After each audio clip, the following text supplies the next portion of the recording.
Hello everybody, welcome to my channel. Welcome to the episode 2 of weekly समाचार, जिसके अंदर हम सारी इंपॉर्टेंट द हिंदू न्यूज़पेपर की जो क्लिपिंग्स हैं वो कवर करते हैं। मैंने अपने फर्स्ट वीडियो से ही में सब क्लियर किया था कि मैं क्या क्या इंपॉर्टेंट चीजें कवर करने वाली हूँ और क्यों मैंने ये इनिशिएटिव लिया है।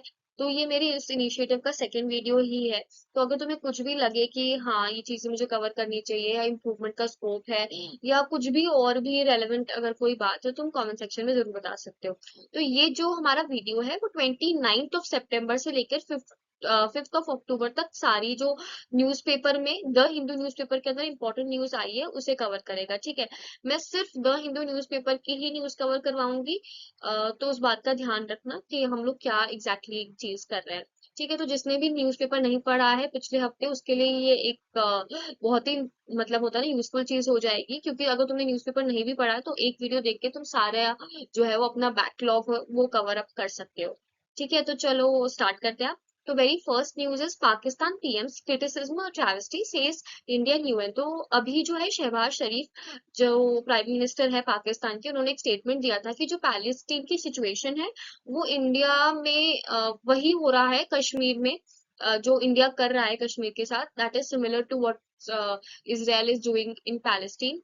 तो ये एक जो सिचुएशन इन्होंने डिपिक्ट कर रही है अपने स्टेटमेंट में, वो बहुत ही एक गलत इमेज दे रही है इंडिया के बारे में, इंडिया के एक्शंस के बारे में। और एक होता है ना, बहुत ही डेरोगेटरी स्टेटमेंट इन्होंने करा है, जिसके रिप्लाई में जो हमारी रिप्रेजेंटेटिव है, first secretary in India's permanent mission to UN, जिनका नाम है भाविका मंगलानंदन, उन्होंने जवाब दिया है कि ये जो है बेसिकली, ये इनका जवाब था पाकिस्तान के जो पीएम है उनका जो क्रिटिसिज्म है वो एक ट्रैवेस्टी है, विच इज कम्प्लीटली सेंसलेस। और इन्होंने जो है ये बात कही है। देखो इस न्यूज में ज्यादा इंपॉर्टेंट बस इतना है कि भाविका मंगलानंदन कौन है और शहबाज शरीफ कौन है। ठीक है, ये एक स्टैटिक जीके के पॉइंट ऑफ व्यू से इंपॉर्टेंट हो जाता है। अगेन यूएनजीए के बारे में थोड़ा तुम पढ़ सकते हो कि यूएनजीए क्या होती है, यूनाइटेड नेशन जनरल असेंबली है, कितनी कंट्रीज है इसके अंदर। तो वो सारी चीजें इंपॉर्टेंट हो जाती है, बाकी इस न्यूज में और ज्यादा कुछ इंपॉर्टेंट नहीं है। तो अब चलते हैं हमारी सेकेंड। तो अब जो न्यूज है वो ये कह रही है कि Jaishankar hits back at Pakistan in यूएनजी address. देखो ये भी अगेन उसी के कंटिन्यूएशन में है। तो अब मैंने सिनेरियो तो तुम्हें पहले ही समझा दिया है। अब मैं कुछ इंपॉर्टेंट चीजें बता देती हूँ यूएनजीए का। जैसे मैंने अपनी पिछली स्लाइड में बताया कि यूएनजीए क्या है वो तुम्हें पता होना चाहिए। तो देखो इसके अंदर 193 मेंबर्स होते हैं। ये 1945 में बनी थी। ये तुम्हें बहुत इजी होगा 1945 याद रखना, क्योंकि वर्ल्ड वॉर का अगर तुम्हें थोड़ा भी कॉन्टेक्स्ट पढ़ा है, जो कि तुमने पढ़ा होगा मेरे ख्याल से अपनी 9th 10th में, या थोड़ा बहुत तो हमें पढ़ाया ही जाता है वर्ल्ड वॉर के बारे में। तो तभी यूएन बना था और तभी यूएनजीए बना था। तो ये one of the 6 principal organs है यूनाइटेड नेशंस की, जिसके अंदर इतना देखो, तुम देख सकते हो 193 कंट्रीज है। तो यानी कि around the globe her country का रिप्रेजेंटेशन है यूनाइटेड नेशंस के अंदर। इस बार जो है वो 79 सेशन कंडक्ट करवाया गया था, तो ये पता होना चाहिए। इसका जो हेडक्वार्टर है वो है न्यूयॉर्क के अंदर, न्यूयॉर्क यूएसए। देखो बहुत बार तुम्हें जो होता है ना, बड़ी बड़ी ऑर्गेनाइजेशंस का जो होता है हेडक्वार्टर, वो यूएस में ही मिलेगा। या तो फिर यूएस में मिलता है या फिर यूरोप के कोई कंट्री के अंदर मिलता है। तो इसका जो है वो न्यूयॉर्क यूएस है, याद रखना। ठीक है, यूएसए, राइट। तो अब आगे बढ़ते हैं। तो जो नेक्स्ट न्यूज है वो ये है कि 92% of workers cleaning urban sewer septic tanks belong to SC ST OBC groups, find survey. देखो इस न्यूज का मेरे को इस पीपीटी में इनकॉर्पोरेट करने का एक ही पर्पस था कि तुम्हें पता चले कि एनालिसिस को कितने डिफरेंट डिफरेंट एंगल से किया जा सकता है। एक वर्कफोर्स एनालिसिस को हम यूजुअली सोचते हैं कि एज ग्रुप में डिवाइड कर दे, जेंडर में डिवाइड कर दे, पर ये तो हमारा डेमोग्राफिक सर्वे होता है। पर कास्ट बेस्ड एनालिसिस भी बहुत जरूरी है, क्योंकि इस सिचुएशन में डिपिक्ट करता है कि कितना इन कम्युनिटीज में डेवलपमेंट हो चुका है, despite giving reservation to them, despite taking multiple initiatives for the development and upliftment. ज्यादा कुछ इनका इन कम्युनिटीज में इम्प्रूवमेंट नहीं देखा जा रहा है। देखो मैं ये नहीं कह रही कि अर्बन सीवर और ये काम जो है वो बहुत ही लो लेवल के काम होते हैं, ऐसा कुछ नहीं है। पर क्योंकि अब हम ऐसे एरा में अब पहुंच चुके हैं जहाँ पर ये जो काम है वो मशीन कर सकते हैं, और इन सारे काम में ना लाइफ की में लाइफ एक तरीके से आप डेंजर में डाल देते हो। तुमने बहुत देखा होगा कि ऐसे सेप्टिक टैंक क्लीन करते हुए जो है वो लोग कि मतलब फंस जाते हैं, वहीं पर डेथ हो जाती है। तो ये बहुत हमें पता चलता है कि ऐसा कोई फंस गया मैन होल के अंदर, ऐसा सब कुछ।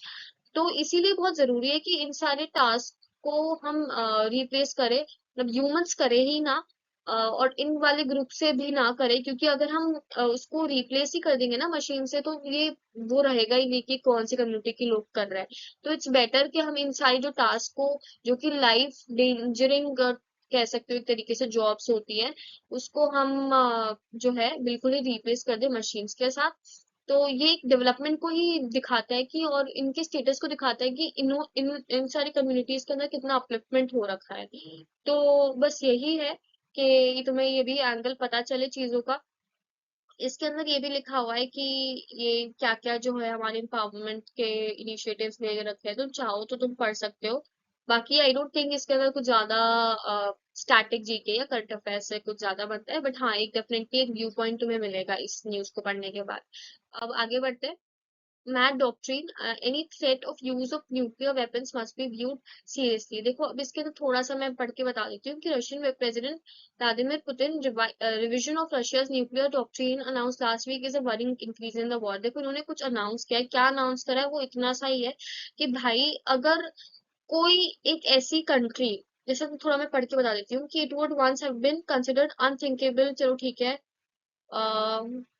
ये तुम देखोगे कि his announcement was that in the event of a conventional attack on Russia by any country that is supported by a nuclear power, Russia would consider that a joint attack and presumably deal with the threat accordingly। देखो ऐसा होता है ना कि एक nuclear power वाली country दूसरी nuclear power वाली कंट्री पे अटैक कर सकती है।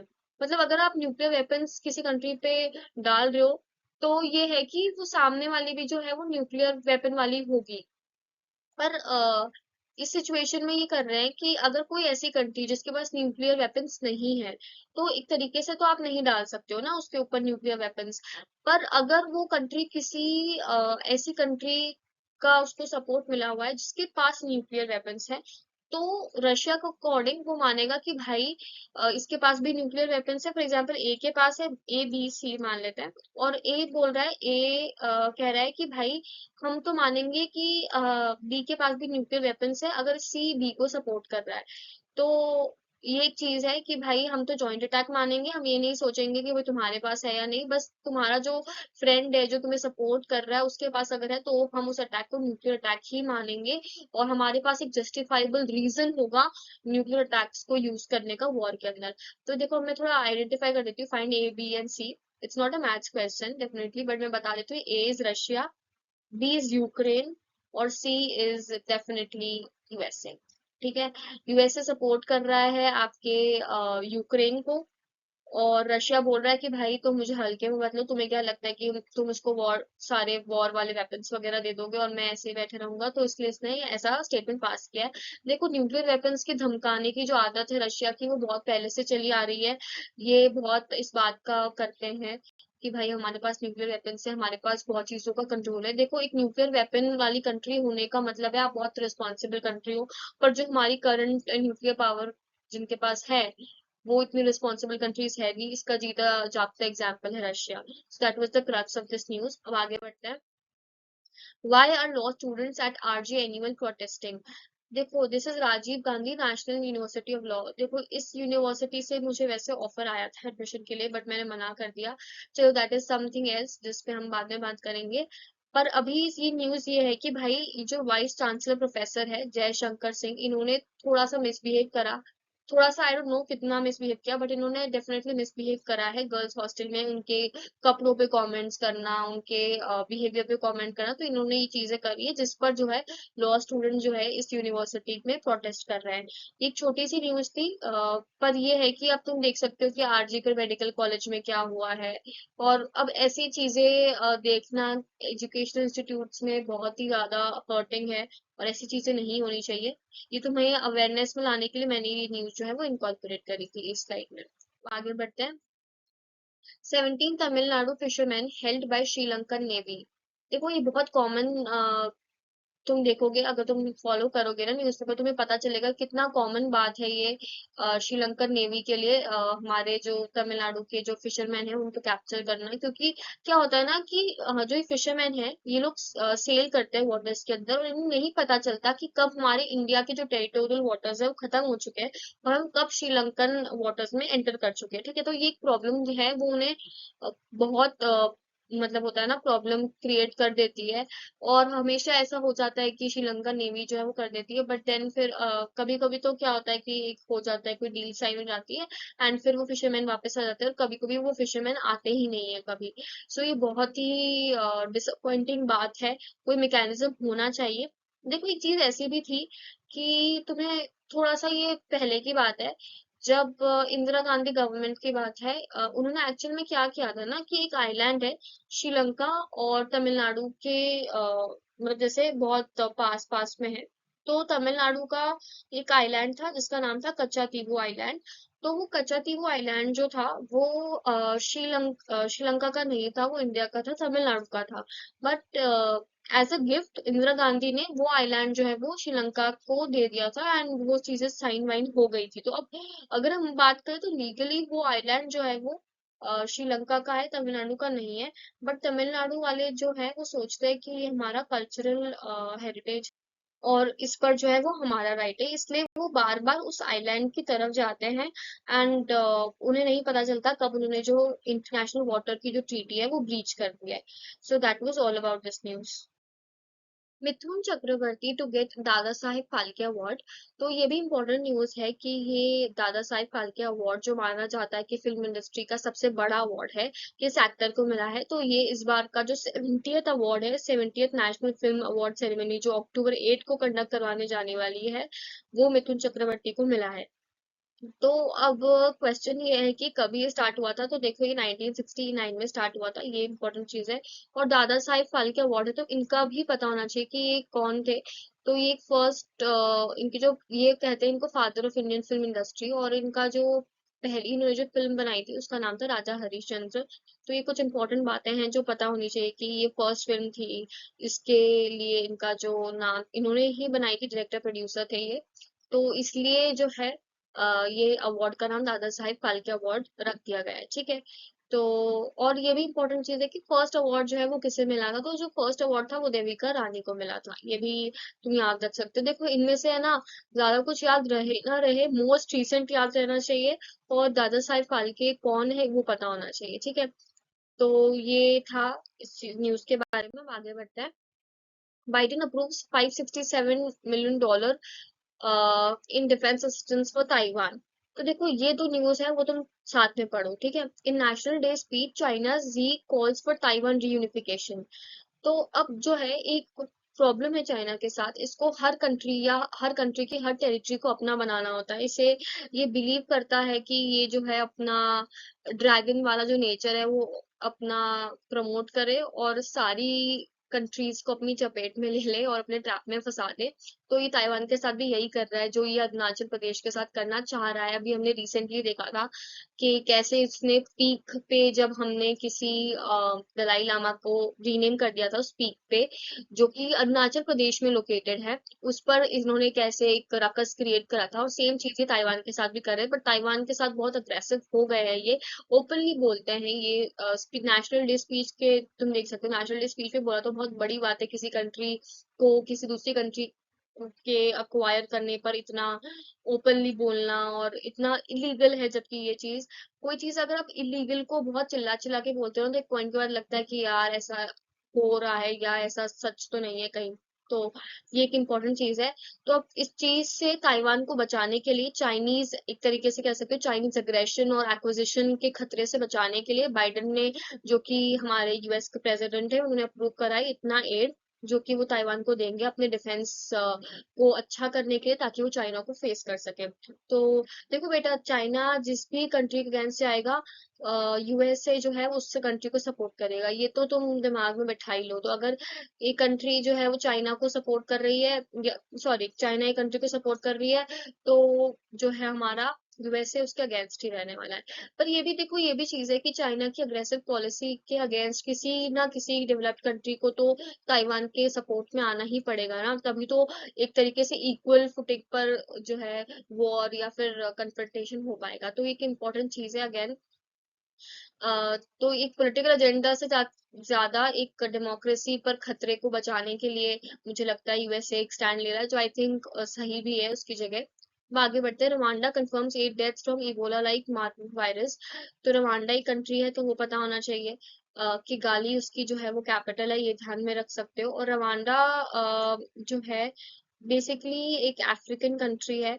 और ये तुम ध्यान में रख सकते हो कि इबोला लाइक, इबोला भी एक वायरस है और मार्बर्ग भी एक वायरस है। तो मैं क्वेश्चन ये पूछ सकते हैं कि ये वायरस जो है से डेथ्स किस कंट्री में हो रहा है, तो नाम जो है वो रवांडा रहेगा। ठीक है, तो आगे बढ़ते हैं। Nepal surveys wreckage after deadly floods and landslides kill at least 200। बहुत deadly floods और landslides आ चुके हैं नेपाल के अंदर, जो कि 200 लोगों को मार चुके हैं। which is again a very sad thing happening to our neighbor। तो ये चीज ध्यान रखना कि किस कंट्री में अब जो है वो फ्लड्स आ चुके हैं और इतनी प्रॉब्लम कहाँ पर हो रही है। तो ये एक इम्पोर्टेंट चीज है जो पता होनी चाहिए, एटलीस्ट हमें अपने नेबर्स की करंट सिचुएशन का तो पता होना ही चाहिए। तो ये एक इम्पोर्टेंट न्यूज थी। अब आगे बढ़ते हैं। will protect convicts too from punitive demolition। सबसे पहले बताती हूँ punitive demolitions होता क्या है। punitive demolitions होता है तुम्हारा when एक punitive का मतलब होता है पनिशमेंट के तौर पे। ठीक है, पनिशमेंट के तौर पे जब हो रहा हो, that is called as punitive। एक पनिशमेंट के तौर पे जब किसी के घर दुकान गिराई जाए उसे डिमोलिशन बोलते हैं। तो क्या कर रहे थे ना, उत्तर प्रदेश के अंदर ये प्रैक्टिस बहुत प्रेवलेंट थी कि कन्विक्ट्स जो थे उनके घरों को, उनके दुकानों को गिराया जा रहा था। और स्पेशली कैटेगराइजेशन हुआ था हिंदू मुस्लिम में, कह रहे थे कि मुस्लिम्स के घर गिराए जा रहे हैं, किसी किसी जगह हिंदूज के घर गिराए जा रहे हैं। तो एक कह सकते हो कि एक पनिशमेंट देने के नाम पर वो अपने एक कम्युनिटी में लोगों को डिवाइड करके कम्युनल अटैक कर रहे थे, इंस्टेड ऑफ द फैक्ट, मतलब instead of focusing on the fact कि वो कन्विक्टेड है। कन्विक्टेड होने से ज्यादा मतलब नहीं था इस डिमोलिशन ड्राइव के अंदर, जितना मतलब था उनके कम्युनिटी को बिलोंग करने से। ठीक है, तो ये एक इम्पोर्टेंट चीज थी जो पता होनी चाहिए। म्यूनिसिपल लॉज का कैसा मिसयूज हो गया है उत्तर प्रदेश के अंदर, तो एक इम्पोर्टेंट चीज थी जिसपे सुप्रीम कोर्ट ने अभी जो है जजमेंट पास किया है। कन्विक्स, देखो कन्विक्स के तो ये कर ही रहे थे, मतलब कन्विक्स का तो एक तरीके से जस्टिफाइड करवा रहे थे डिमोलिशन को। और जो अंडर ट्रायल्स है उनके भी कर रहे थे, तो अंडर ट्रायल्स पे तो गलत ही है और अंडर ट्रायल्स के साथ साथ कन्विक्स पर भी गलत है, ये सुप्रीम कोर्ट कहना चाह रहा है। तुम ये नहीं कह सकते कि कन्विक्ट है तो हम इसलिए इनके घर गिरा रहे हैं, तो ये कोई पनिशमेंट नहीं है जो तुम कन्विक्ट को दे सकते हो। लीगल प्रोसीजर होता है उसके लिए भी, और वो ही लीगल प्रोसीजर फॉलो होकर के कन्विक्ट को सजा मिलेगी, ना कि प्यूनिटिव डिमोलिशन से। तो अंडर ट्रायल्स का जो हो रहा था वो तो गलत था ही, वो तो ओपनली गलत बोल दिया गया है।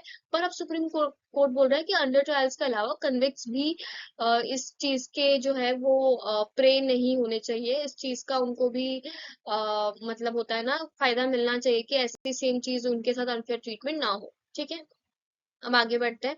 Specially on the basis of caste, okay, caste and religion as well. तो आगे बढ़ते हैं। ये ग्रैंड शो आ जाता है। ये ग्रैंड शो क्या है, ये इंडियन एयरफोर्स का मेगा एयर शो है, जो कि लिम्का बुक ऑफ रिकॉर्ड्स में भी अपना नाम जो है वो दिखाया जाएगा। क्यों? क्योंकि ये चेन्नई में मरीन ड्राइव में कराया गया था। और ये ना मतलब एक ऐसा शो है जिसको लार्जेस्ट गैदरिंग, मतलब one of the largest gathering to witness such an air show. तो इसलिए हम इसको लिम्का बुक ऑफ रिकॉर्ड्स के अंदर जो है इसका नाम आया, मतलब आएगा। एंड अगेन ये इम्पोर्टेंट चीज है कि ये अक्टूबर 6 को होगा, तो ये एक इम्पोर्टेंट इवेंट है। तो ये क्योंकि ये लिम्का बुक ऑफ रिकॉर्ड्स में आ रहा है, इसलिए मैंने इसको यहाँ पर जो है वो डाला। ठीक है, अब आगे बढ़ते हैं। CM police didn't let me meet Wangchuk on lieutenant governor's directions। अभी जो हमारे नए चीफ मिनिस्टर आए हैं अतीशी जी, वो कह रही हैं कि मिस्टर वांगचुक जिन्होंने जो एक क्लाइमेट एक्टिविस्ट हैं, उन्होंने जो मार्च शुरू करी है लद्दाख से दिल्ली, अगर थोड़ा सा मैं थोड़ा और डिटेल में बताऊंगी वैसे आगने वाली स्लाइड्स के अंदर, कि कैसे इनको मिलने नहीं दिया गया। तो ये इम्पोर्टेंट न्यूज ये नहीं कि इन्हें मिलने नहीं दिया, इम्पोर्टेंट न्यूज ये है कि ये वांगचुक जी कौन है, ये क्यों ये कर रहे हैं, क्यों इन्होंने मार्च निकाली थी लद्दाख से राजघाट तक, क्या इनका ऑब्जेक्टिव है, क्या ये चाहते हैं। थोड़ा सा हम आगे इसके बारे में और देखेंगे, ठीक है। तो अब आगे बढ़ते हैं। Officials hold inquiry at Isha yoga centre after Madras high court directive. तो देखो ये ईशा, सबसे पहले मैंने ना ये न्यूज इसलिए ली है क्योंकि मेरे को थोड़ा बताना था कि किस इंसान की बात हो रही है। तो जो बात हो रही है, इंसान जिसको हम पॉपुलरली जानते हैं सद्गुरु के नाम से, जिनका जो रियल नेम है वो है यहाँ पे लिखा भी था, राइट, जग्गी वासुदेव। जग्गी वासुदेव जो है वो इनका रियल नाम है। इन पर ये हो रहा है कि देखो क्या हुआ था ना कि एक रिटायर्ड प्रोफेसर है, जिनकी दोनों बेटियों ने मॉन्क फूड जो है इनके ईशा फाउंडेशन के थ्रू मतलब एक तरीके से मॉन्क फूड में उन्होंने एक्सेप्ट कर लिया है, और वो उसी लाइफ वो ही लाइफ जीना चाहती है। तो वो जो रिटायर्ड प्रोफेसर है, उन्होंने ये केस फाइल किया कि भाई जब सदगुरु की खुद की जो बेटी है वो एक मैरिड लाइफ जी रही है, तो ईशा फाउंडेशन का कोई हक नहीं बनता दूसरे लोगों को मॉन्क फूड की तरफ पुश करने का। मतलब आपको एक तरीके से एनकरेज नहीं करना चाहिए मॉन्क फूड में लोगों को डालने का और ऐसा सब। तो एक इम्पोर्टेंट चीज है, इन्होंने ये फाइल करा है कि आप बिल्कुल भी ऐसा नहीं कर सकते। तो ये एक है। और मद्रास हाई कोर्ट ने भी यही चीज बोली है कि आप बिल्कुल भी ये चीज नहीं कर सकते कि दूसरों को डिस्करेज करो एक मैरिड लाइफ जीने से। ठीक है, अब आगे बढ़ते हैं। अब आ जाते हैं नेक्स्ट न्यूज पर। ISRO targets to launch Venus mission in March 2028 for 112 day journey to planet. तो इसरो का जो नया मिशन है, जिसे हम कह रहे हैं कि वीनस ऑर्बिटर मिशन, ये जो होगा लॉन्च, वो मार्च 2028 में होगा। तो ये इंपॉर्टेंट चीज है कि 2028 में इसरो का अपकमिंग मिशन कौन सा है, ये क्वेश्चन आ सकता है। और इसरो से रिलेटेड कुछ रेलेवेंट क्वेश्चन आ सकते हैं कि 1969 में स्टैब्लिश हुआ है, और इसके जो हेड है, उनका नाम है, हेड साइंटिस्ट जो है उनका नाम है एस सोमनाथ। तो ये कुछ इंपॉर्टेंट चीजें हैं।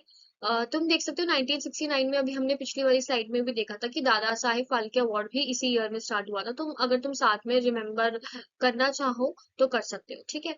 तो चलो अब आगे बढ़ते हैं। अब यहाँ पर क्योंकि वीनस और मिशन की बात हो रही है, तो मैं बता दूं कि आदित्य L1 मिशन भी है, वो बहुत ही रिसेंटली लॉन्च हुआ है। तो थोड़ा सा उसके बारे में भी देख लेना, ठीक है। और अगर तुम चाहते हो कि मैं इसे कवर करूँ तो मैं नेक्स्ट वीडियो में जरूर कवर कर दूंगी, कमेंट सेक्शन में डाल देना। अब बढ़ते हैं नेक्स्ट न्यूज पर। Surgeon vice admiral Sarin is first woman to lead AFMS। ये अगेन वेरी इंपॉर्टेंट न्यूज बन जाती है, क्योंकि ये हमारी फर्स्ट ऐसी वुमन हैं जो बनी है, इस पोजीशन पर आई हैं। तो वाइस एडमिरल हैं ये आरती सारन, जो कि इनका नाम याद रखना, और ये क्या मतलब किस में है, तो ये ध्यान रख सकते हो कि आर्म फोर्सेस मेडिकल सर्विसेज, इनमें जो पहली हेड वुमन बनी है उनका नाम ये है वाइस एडमिरल आरती सारन। ध्यान रखना वाइस एडमिरल भी ध्यान रखो, क्योंकि पोस्ट भी जरूरी है ना, तो इसलिए इस बात का भी ध्यान रखा करो। अब आगे बढ़ते हैं। 8 products used by Assam tribe including traditional food items granted GI tag। तो देखो अब 8 प्रोडक्ट्स हैं। तो असम, ये ध्यान में रख सकते हो कि क्वेश्चन ये आ सकता है कि किस स्टेट के 8 प्रोडक्ट्स को अभी हाल ही में रिसेंटली GI टैग मिला है। GI टैग क्या होता है? ज्योग्राफिकल इंडिकेशन टैग होता है। बेसिकली आप क्या करना चाहते हो ना, एक प्रोडक्ट को अगर आप किसी जगह से एसोसिएट करना चाहते हो, तब आप उसे GI टैग देते हो, ठीक है। तो ये एक इंपॉर्टेंट चीज है, ध्यान में रखना। और कौन सी ट्राइब है, तो वो जो ट्राइब है वो है बोडो ट्राइब। तो ये ध्यान में रख सकते हो। 8 प्रोडक्ट्स देख सकते हो अगर तुम्हें थोड़ा ज्यादा इंटरेस्ट है। बाकी मेरे ख्याल से इतना ऊपर ऊपर से इन्फॉर्मेशन सफिशिएंट रहेंगी। और तुम चाहते हो कि तुम सारे स्टेट्स में GI टैग देखो, तो इसकी लिस्ट जो है वो जो गवर्नमेंट की वेबसाइट्स पे इजीली तुम्हें मिल जाएगी। ठीक है, अब आगे बढ़ते हैं। New Japan PM Ishiba forms cabinet with emphasis on defence. तो ये इनका जो नाम है शिगेरू इशिबा, ये बने हैं हमारे जापान के पहले अभी जो नए प्राइम मिनिस्टर है वो बने हैं।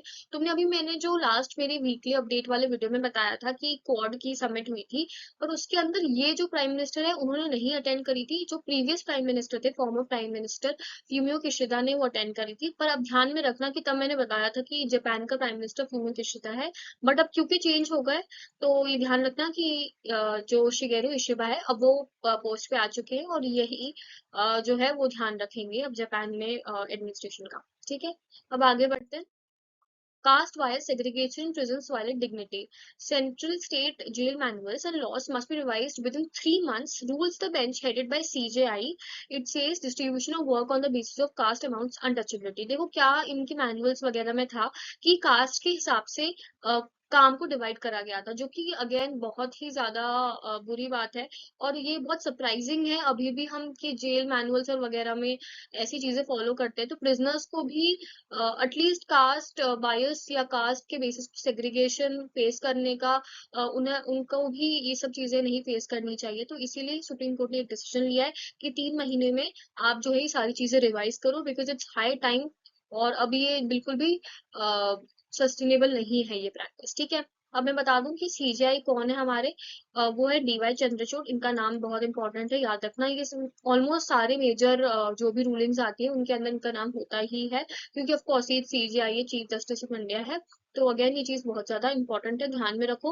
और अभी देखो हमने मतलब जो इसी स्लाइड के अंदर हमने एक स्लाइड देखी थी जिसके अंदर लिखा था कि 92% जो कि सेप्टिक टैंक्स और सीवर्स का काम करते हैं वो भी एससी एसटी ओबीसी को बिलोंग करते हैं। तो देखो वो एक सर्वे हुआ है और ये एक्चुअल में चीज है। तो ये कहीं ना कहीं इसी चीज टाइप की जो प्रैक्टिसेस है उन चीजों को भी प्रमोट करती है। तो कहीं ना कहीं ये दोनों न्यूज जो है वो रिलेटेड है, तो उसको साथ में पढ़ना। अब आगे बढ़ते हैं। Marital relations must be exempt from rape provision. Center tells Apex Court. ये बहुत जरूरी है। देखो मैरिटल रेप के बारे में तुम्हें पता होगा कि एक्सेप्शन 2 ऑफ सेक्शन 375 क्या कहता है कि मतलब ये थोड़ा यहाँ से पढ़ो कि the provision excludes non consensual sexual intercourse by a husband with his wife if the latter is over 15 years of age from the definition of rape. तो ये बहुत इंपॉर्टेंट चीज है कि भाई तुम हस्बैंड को एक्सक्लूड कर रहे हो रेप के डेफिनेशन में, even though it's non consensual, ठीक है। तो ये बहुत जरूरी है कि रेप रेप होता है, भले कोई भी इंसान करे। तो यही सुप्रीम कोर्ट का भी स्टैंड था। बट अब जो सेंटर है वो बोल रही है कि अगर हम ऐसा कर देंगे तो जो है एक मैरिज का इंस्टीट्यूशन जो है वो खतरे में आ जाएगा, क्योंकि इस प्रोविजन में क्लियरली एग्जेम्प्टेड है वो रेप जो हस्बैंड अपनी वाइफ पे करता है, प्रोवाइडेड कि जो वाइफ है वो 15 years ऑफ एज की है। अब तुम सोचोगे कि भाई legal age of marriage for girls is 18, पर मैं एक चीज बता दूं कि अगर आपका चाइल्ड मैरिज हो जाती है और अगर आप उसको इलीगलाइज नहीं कराते, खुद से इनिशिएटिव नहीं लेते उसको वॉइड डिक्लेयर करने का, तो वो आपकी मैरिज मैरिज जो है वो बाय डिफॉल्ट लीगलाइज हो जाती है। इसलिए 15 years ऑफ एज का जो है वो दे रखा है। 15 years एक बायोलॉजिकल एज है, मतलब बायोलॉजिकली सोच करके 15 years को रखा गया है। तो ये प्रोविजन है। और सेंटर का जो रिप्रेजेंट कर रहे थे उनका नाम है सॉलिसिटर जनरल तुषार मेहता। इन ध्यान रखना कि सॉलिसिटर जनरल कौन है। यूजुअली अटॉर्नी जनरल और जो हमारे सॉलिसिटर जनरल होते हैं वही गवर्नमेंट को रिप्रेजेंट करते हैं कोर्ट के अंदर। तो जो नाम है वो जरूर ध्यान रखना, तुषार मेहता। और सेंटर ने क्या स्टेटमेंट दिया है, क्या रीजनिंग दी है, बहुत जरूरी है मैरिटल रेप के केस पे, क्योंकि बहुत ही हॉट टॉपिक बन गया था स्पेशली लास्ट ईयर। तो again this is a very important thing, और मुझे ऐसा लगता है कि मैरिटल रेप का ये जो अब जो प्रोविजन है ये हटा ही देना चाहिए, बट सेंटर अगेन इसके अगेंस्ट ही है। अब आगे बढ़ते हैं। Jaishankar to meet Dissanayake today. ये जो है हमारे श्रीलंका के न्यूली इलेक्टेड प्रेसिडेंट है, और ये जो है वो मिलना चाह रहे हैं इनसे, ठीक है। क्योंकि अभी जो है वो चेंज हुआ है लीडरशिप, और अभी अभी ये जो है वो पावर में आए हैं। तो जयशंकर बस ये इसलिए मिल रहे हैं, मोस्टली इनका यही था कि जिस भी तरीके से श्रीलंका की हेल्प करेगा, कर सकता होगा इंडिया, वो जरूर करेगा। तो ये जो ट्रिंकोमाले इंफ्रास्ट्रक्चर है, मतलब ट्रिंकोमाले एक पोर्ट है श्रीलंका के अंदर, जिसके अंदर एक मतलब इंडिया जो है इन्वेस्टेड है, एक इंडियन प्रोजेक्ट है, इंडिया की हेल्प के थ्रू वो जो वहाँ उस पोर्ट पे डेवलपमेंट हो रहा है, एनर्जी प्रोग्राम हो रहा है। तो ये एक बहुत इंपॉर्टेंट चीज है। अब क्यों इंडिया श्रीलंका को इतनी हेल्प करने के लिए तैयार है, इतने सारे प्रोजेक्ट चला रहा है श्रीलंका में, क्योंकि देखो श्रीलंका का अगर तुम्हें हम्बन तोता पोर्ट पता हो, जो कि चाइना ने लीज पर ले रखा है, और पूरा उस पोर्ट पर चाइना का ही कंट्रोल है, हालांकि वो श्रीलंका में लोकेटेड है, बट चाइना उस पर कंट्रोल करता है। तो इन सारी चीजों को प्रिवेंट करने के लिए, और ताकि इंडिया क्योंकि अब चाइना इंडिया के बहुत एक तरीके से सराउंड करना चाह रहा है इंडिया को, राइट। तो इंडिया भी कुछ ऐसे ऐसे स्टेप्स ले रहा है ताकि इन कंट्रीज की जो सोवरेनिटी वो बनी रहे और चाइना इन्हें अक्वायर ना कर ले, इसलिए ये इन्वेस्ट करता है ताकि कहीं ना कहीं थोड़ी नजर हम भी रख पाए अपनी नेबर्स पे, ताकि उन पर जो है कोई अनफेयर तरीके से कोई दूसरी कंट्री लाइक चाइना अटैक ना कर दे या अक्वायर ना कर ले। ठीक है, तो ये एक इम्पोर्टेंट चीज है, ये एक हमारे जियोपॉलिटिकल प्रायोरिटीज को डिस्प्ले करता है कि इंडिया किस कंट्री में कितना इंटरेस्टेड और क्यों इन्वेस्टमेंट कर रहा है। क्योंकि देखो भाईचारा एक जगह है, पर अपना भी इंटरेस्ट कहीं ना कहीं हर कंट्री का होता है अगर वो किसी दूसरी कंट्री में इन्वेस्ट कर रही है। तो इसलिए इंडिया का यही इंटरेस्ट है श्रीलंका में, श्रीलंका को हेल्प करना, श्रीलंका में पोलिटिकल स्टेबिलिटी मेंटेन करना। अब आगे बढ़ते हैं। Marathi Bengali among 5 granted classical language status by Union Cabinet। तो मतलब मराठी और बंगाली जो है वो क्लासिकल लैंग्वेज के कैटेगरी में आ चुकी है। Till now India had 6 classical languages जिनके नाम यहाँ पे लिखा हुआ है, और अब ये 2 लैंग्वेजेस भी आ गई है। अब ये आई है तो क्लासिकल लैंग्वेज में इंक्लूड करने का क्या मतलब है? देखो बेसिकली अगर तुम क्लासिकल लैंग्वेज की कैटेगरी में किसी लैंग्वेज को डाल दोगे तो यूनिवर्सिटीज के अंदर वो कोर्सेज ऑफर कर दिए जाएंगे, उसको रिकग्निशन मिलेगा और पढ़ाई जाएंगी बेसिकली लैंग्वेजेस। तो इसलिए एक रिस्पेक्टेबल पोजीशन होती है किसी भी लैंग्वेज को क्लासिकल लैंग्वेज की कैटेगरी में आना। बस ये इतनी सी न्यूज है। अब ध्यान में रखना कि अब 6 से बढ़कर के 8 क्लासिकल लैंग्वेजेस हो रखी है, और अगर तुम नाम याद कर सकते हो तो और भी अच्छी बात है। ठीक है, अब आगे बढ़ते हैं। 2 women navy officers begin voyage around the world. जैसे मैंने अपने आई थिंक प्रीवियस न्यूज में भी बताया था कि ये जो 2 हमारी लेफ्टिनेंट कमांडर्स हैं, उनके नाम तुम यहाँ से देख सकते हो कि ये मैं हाईलाइट भी कर देती हूँ।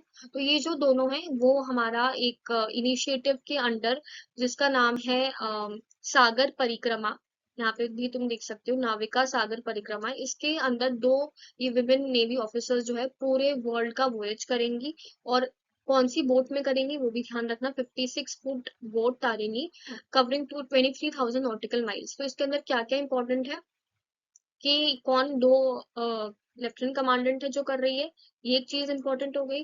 दूसरी कौन से इनिशिएटिव या मिशन के अंदर कर रही है नाविका सागर परिक्रमा, ये दूसरी इंपॉर्टेंट चीज हो गई। और ये कौन सी बोट पे कर रही है वो इंपॉर्टेंट है। ठीक है, कितने मंथ्स में कर रही है, कितनी नॉटिकल माइल्स कवर कर रही है, थोड़ा सा कम इंपॉर्टेंट हो जाता है। अब इस वाली न्यूज पे आ जाते हैं। India to host first kho kho cup world cup next year. तो अगेन ये खो खो गेम के लिए बहुत इंपॉर्टेंट माइलस्टोन है कि इंडिया जो है वो होस्ट करेगा वर्ल्ड कप को नेक्स्ट ईयर। तो ये इंपॉर्टेंट चीज है, ध्यान में रखना। अब आगे बढ़ते हैं। USCIRF flags India collapsing religious freedom. तो यूनाइटेड स्टेट्स की जो commission on international religious freedom है वो मतलब बोल रही है कि इंडिया का जो रिलीजियस फ्रीडम है वो कहीं ना कहीं कोलैप्स होता जा रहा है। और हमारे जो एक्सटर्नल अफेयर्स मिनिस्ट्री वगैरह ने ये रिस्पॉन्ड करा है इस पर कि बायस्ड ऑर्गेनाइजेशन है, मैलिशियस रिपोर्ट है। अगेन देखो ये यूएस बेस्ड है तो इतना खास इतनी रिलायबिलिटी तो नहीं है इसके ऊपर, क्योंकि इंडिपेंडेंट एजेंसी नहीं है एक तरीके से। तो कह सकते हो कि एक तरीके से हो सकती है। पर ये भी है कि रिलीजियस फ्रीडम खतरे में तो है इंडिया में, ये बात तो डेफिनेटली सबको माननी ही पड़ेगी। और ये एक इम्पोर्टेंट चीज ये है कि मैंने लास्ट ईयर जब इसकी रिपोर्ट को स्टडी करा था तो मैंने देखा था कि इस वाली रैंकिंग में पाकिस्तान कोरिया वगैरह को आगे रखा है। तो अगेन थोड़ा सा इस रिपोर्ट पे भी डाउट जाता है कि ये रिपोर्ट किस बेसिस पर है, क्या पैरामीटर्स है, वो सब चीजें हैं। मैंने ये न्यूज बस इसलिए इंक्लूड करी कि हमें पता चले कि ये इंस्टीट्यूशन कौन सा है, और एक होता है ना अंडरस्टैंडिंग समझ में आए कि रिपोर्ट्स भी हर टाइम सही नहीं होती, कभी कभी रिपोर्ट्स भी बायस्ड होती। तो return Chagos to Mauritius in historic deal. तो बेसिकली जो आइलैंड है वो यूके की कॉलोनी या टेरिटरी या ऑक्यूपेशन, जैसे इंडिया भी कॉलोनी था वैसे ही था। और अब इसने मॉरिशस को जो है वापस दे दिया है। एक हिस्टोरिक डील है क्योंकि बहुत ज्यादा इसके अंदर ओवर 50 इयर्स कह सकते हो तुम कि ये सारी टेंशन और डिस्प्यूट चल रहे थे, क्योंकि मॉरिशस का था और यूके ने ऑक्यूपाई करके रखा था। तो अब बेसिकली यूके ने और मॉरिशस ने साथ में बैठ के एक कंसेंसस पे आए हैं और यूके ने जो है वापस उसे रिटर्न कर दिया है। तो ये एक इम्पोर्टेंट न्यूज थी, ध्यान में रखना कि कौन सी हिस्टोरिक डील जो है वो साइन की गई है। और इसके अंदर ना यूके यूएस मिलिट्री बेस भी है। तो अगेन ये एक पॉलिटिकल मूव भी है यूके का। यूके ने फ्री में जो है नहीं वापस करा है, ताकि थोड़ा सा होता है ना स्ट्रेटेजिकली स्ट्रांग रहे। और मतलब मिलिट्री बेस है तो थोड़ा सा ये भी होता है कि कुछ कुछ चीजें आपको इसलिए भी करनी पड़ती है ताकि आप जो है पॉलिटिकली स्टेबल रहो, आपके कुछ होता है ना कि आपके डिप्लोमेटिक रिलेशन सही सही बने रहे। तो ये एक इम्पोर्टेंट न्यूज थी। और इसी के साथ हमारा जो पूरा ये सीरीज है वो खत्म होती है। अगर तुम्हें लगे कि कुछ भी न्यूज जो है वो मैंने मिस आउट कर ली है और मुझे इंक्लूड करनी चाहिए तो जरूर बताना कमेंट सेक्शन के अंदर। और भी तुम्हें जो भी रेलेवेंट लगता है तुम लिख सकते हो। तो that is it for the video. अगर वीडियो अच्छा लगा हो तो लाइक करना, चैनल को सब्सक्राइब करना। मिलते हैं नेक्स्ट वीडियो में। Bye bye.